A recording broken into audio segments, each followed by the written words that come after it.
Oke teman-teman, kali ini kita belajar las lagi ya, cara membuat meja sederhana ya dari holo 1,5 kali 4 ya teman-teman.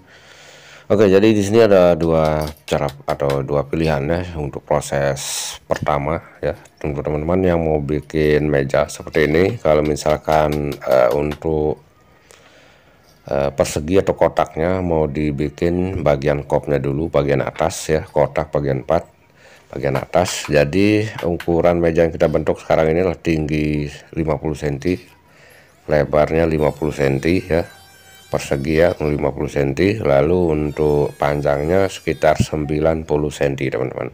Jadi di sini yang akan saya bentuk adalah cara kedua ya. Jadi ini saya bikin kakinya dulu segi 4 ya.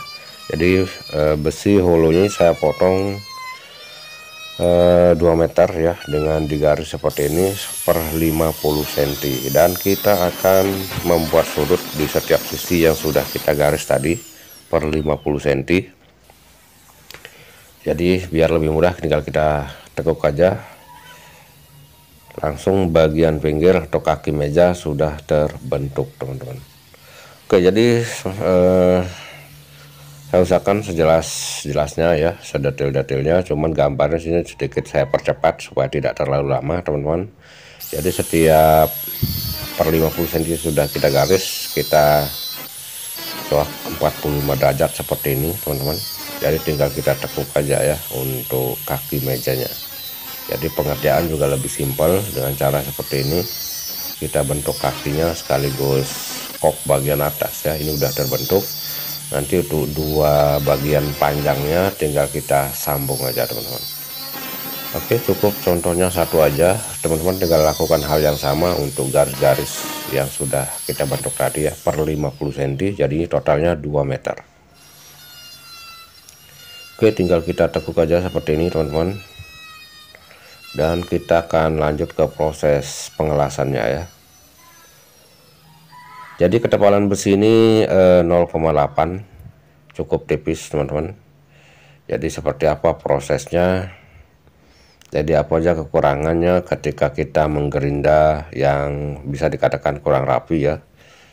Di sini saya gunakan RD 460 2x300 mm. Kita gunakan ampere, taruh aja di angka 3 ya untuk ampernya, atau 30 untuk teman-teman yang gunakan 900.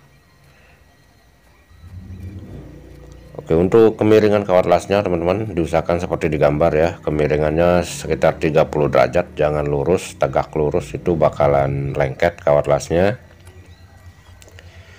Nah, dan jika terjadi agak renggang ya bekas potongannya, teman-teman bisa menggunakan kawat las tambal seperti ini ya, atau teman-teman nanti bisa gunakan sisa kawat las yang kalian pakai ya. Kalau misalkan ada sisa potongan sisa pengelasan 3-4 cm, teman-teman bisa membuang dulu ya lapisan terluar dari kawat lasnya, gunakan sebagai kawat tambal seperti ini teman-teman. Oke, di sini kita las semua sudut ya. Untuk yang kelihatan agak renggang kita gunakan kawat tambal.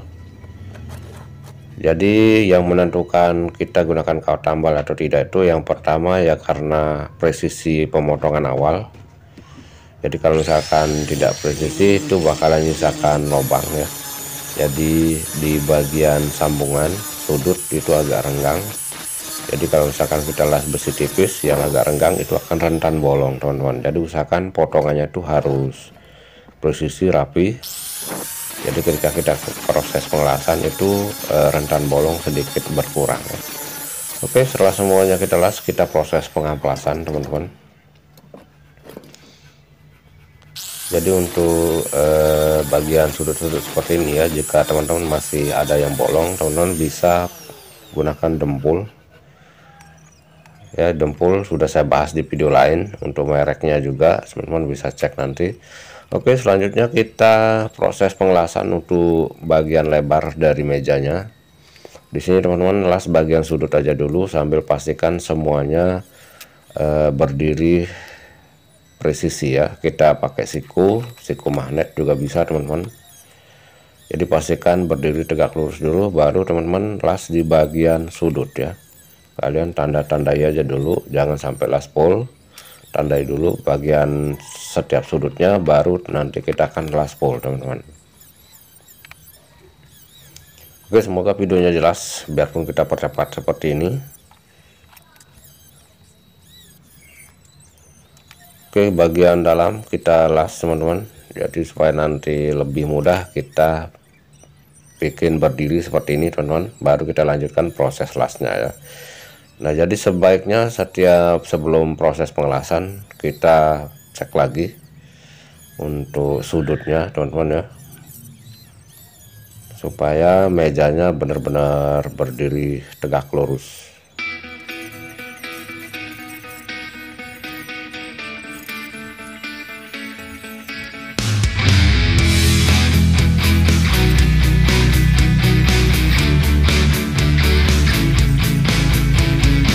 Oke, jadi untuk teman-teman ya, untuk teman-teman yang mungkin baru proses belajar ya, kenapa sarung tangan juga terbilang cukup penting dalam proses belajar ya, karena di awal belajar itu biasanya tangan agak bergetar ya pada saat proses pengelasan.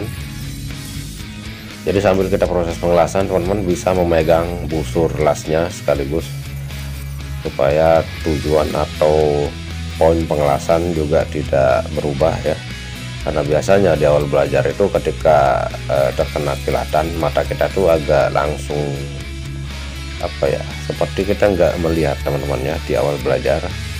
Jadi sebaiknya teman-teman gunakan kacamata hitam dan gunakan sarung tangan ya untuk menentukan supaya target pengelasan itu lebih jelas ya teman-teman.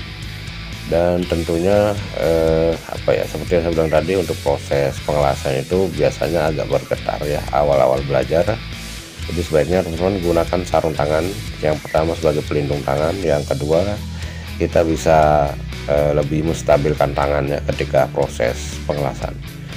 Oke, di sini saya gunakan Waspon yang sudah saya bahas di video sebelumnya untuk proses pengecatannya teman-teman. Ini saya pakai zinc chromate dari Nippon Paint ya, kebetulan udah saya bahas juga di video yang kemarin, silahkan teman-teman cek aja.